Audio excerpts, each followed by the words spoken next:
918 gau pelikulan,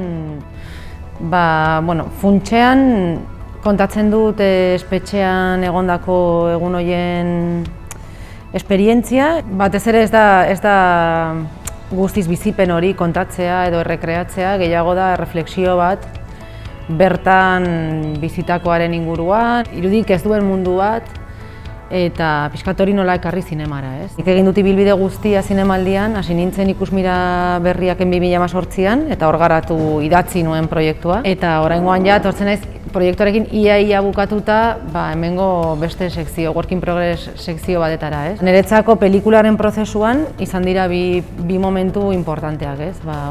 Lagundu didate nolabait desataskatzen, nolabait proiektua harremanetan jartzen beste proiektu batzuekin, beste persona batzuekin, eta zentzu horretan loratu da proiektua bi momentu horietan. Helburua zen,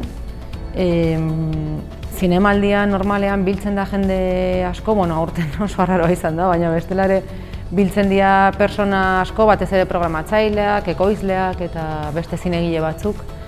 Eta niretzako importantea zen, pixkat erditzearen lehenengo parte hori egitea. Salan egotea jende gehiagorekin pelikula ikusten horrek badu zerbait hori, ez, berezia. Eta nik nahi nuen ikusi nola arnasten zuen pelikulak. Azkenean oso pelikula personala da, eta nahi nuen ikusi ze pasatzen zen pixkan niretik eta lantaldetik ateratzen zenean, ez? Une honetan hori bukatu behar dugu rodajea, eta nik espero dut urte bukaerarako gutxi gorabehera bukatzea eta ja postprodukzioan sartzea. Nik uste dute badudala ere garaia bukatzeko, azkenean denbora bat da, ez? Inbertitzen duzuna pelikula batean, nik bitartean beste gauza asko egin ditut.